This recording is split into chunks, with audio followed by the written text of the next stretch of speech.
Hi, my name is Amy Peterson, and I am going to kick us off for Group 7.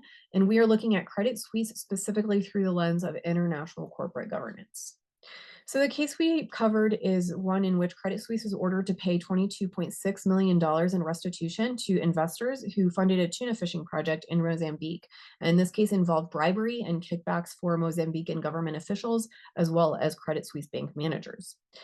In this case, it's interesting because it really represents a new era of compensating victims of white collar crime. While the 1997 Foreign Corrupt Practices Act had been enforced to date, compensation for victims had not been a reality until the last recent years.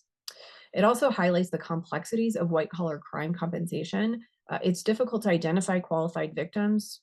Is this competing bidders in the case of bribery, local communities, taxpayers, society at large? And then how do you determine compensation amounts? These are all questions that are relatively complex in nature. And generally speaking, it's difficult to develop a framework that is universal and applicable in multiple cases for victim compensation as a result of these complexities. In addition to what I already mentioned, this case highlights the realities of corruption at an international level and how it might look in practice. And given that bribery is relatively prevalent at an international level in a number of countries, really highlighting what it might look like in countries with limited corporate governance structures. This case also highlights the question of victim rights in the context of bribery and potentially proposes Credit Suisse's methodology as a roadmap for compensating victims in comparable cases.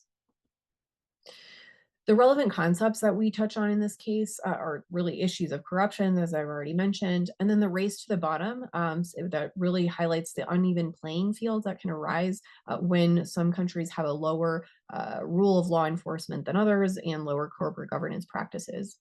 It also highlights the need for convergence to level this playing field and to protect shareholders and stakeholders. And finally, it serves as an example of anti corruption efforts that advance towards the goal of convergence, specifically this compensation of victims, which is important according to Yenner. And now I'm going to pass it off to Nancy. Between 2012 and 2016, Credit Suisse arranged loans totaling $1.3 billion dollars for the Mozambique government to fund maritime security projects and a state owned tuna fishing venture. Mozambique, which is one of the poorest countries in the world, depends on foreign assistance for much of its economic growth. Intermediaries and contractors used the loans to purchase equipment using state guarantees that weren't approved by Mozambique's parliament.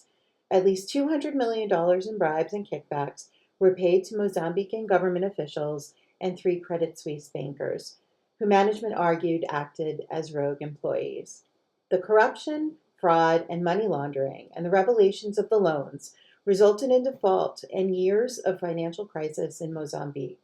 According to the Mozambique Center for Public Integrity, the fallout cost the country's economy $11 billion and forced 1.9 million people into poverty. In October 2021, Credit Suisse agreed to pay $475 million in a penalty to US, UK, and Swiss regulators and absolved $200 million of debt to Mozambique. In the US, the bank signed a deferred prosecution agreement, while its European subsidiary pleaded guilty to wire fraud. Recently, Credit Suisse agreed to pay $23 million in restitution to investors who purchased debt. So, one of the key issues that we identified when looking over the Credit Suisse case was the complete lack of oversight by Credit Suisse themselves. The bankers were able to bend the rules with not being able to get caught very quickly.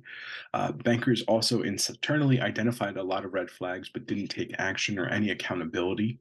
And also the Mozambique government. There was complete lack of overview and disclosures. When prodded for their documents, they were hesitant to give them up and created a lot of problems for them. One conflict that we identified was that Andrew Piercy, who was a former Credit Suisse banker, started a boutique firm after the first kickback deal went through, and he started doing deals with Shurjan Singh, who was a Credit Suisse banker as well at the time. And this was a clear conflict of interest between Credit Suisse and the Mozambique government and just kind of doing dirty business in a sense. One of the biggest consequences that we took away from this whole Credit Suisse case in Mozambique was that the International Monetary Fund actually halted support to Mozambique, and that caused a complete currency collapse and debt crisis and forced 1.9 million Mozambicans into poverty. And this was primarily due to the lack of disclosures from the Mozambique government when prodded for them. So, comparing and contrasting into some of the cases that we read, we saw a lot of similarities to Enron, with just the lack of oversight at the top and improper practices that were kind of made to be normal. Somewhat the contrast is the SPEs. They're different than Mr. Piercy's boutique firm, but both of them were brokering kind of rogue business and held very closely to the company. And also, a big comparison was the lack of accountability. There was a lot of finger pointing and a they did it too attitude. Specifically, the bankers that got kickbacks were talking about, well, other bankers are doing deals and other bankers are getting kickbacks.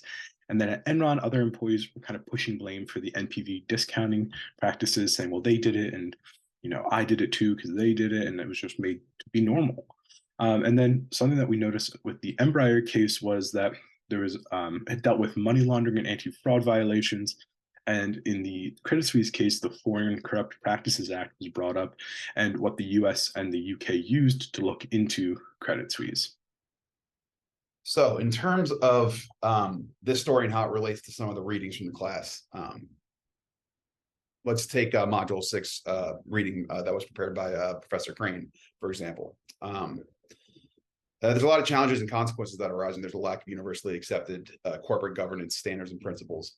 The argument for convergence amongst nations all over the world is a very strong one, and potential benefits would include reduced systemic risk, eliminating corruption, and providing a level playing field.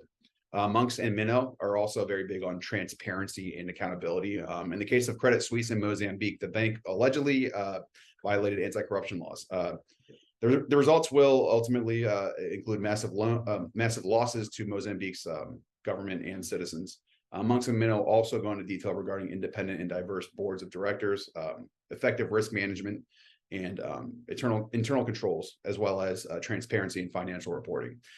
Had these mechanisms been in place and adhered to, more could have been done to avoid the scandal and ensure that Credit Suisse had remained accountable to their shareholders and to other stakeholders. Our class also read about the G20 OECD principles of corporate governance. We learned that they're designed to help improve corporate governance practices worldwide, including in emerging markets where practices might be like a little bit weaker. Clearly, our group story is it's a great example of why these guidelines are very important and might even be indispensable. Credit Suisse failed to adequately assess and manage risks associated with loans and provided to state-owned companies. If they paid respect to these principles, they could have done a lot more to avoid negative publicity and potential legal action. So, story has been economically devastating for so many of the people of Mozambique, and as stated earlier in the presentation, it's actually plunged many into poverty. Not only that, but it will result in increased scrutiny in multinational corporations and their dealings all over the world. This scandal has highlighted the importance of ethical corporate governance and the need for multinational corporations to act responsibly in their dealings with developing countries. Credit Suisse's recent scandals have done massive damage to their reputation. This scandal in particular has attracted the attention of regulatory authorities worldwide, including from the United States and Switzerland, and will likely result in fines, legal action, increased oversight, etc. So I want to say thank you for giving us a few minutes of your time and listening to our presentation. And to anyone who may be interested, here are a few links to some articles for further learning on the subject.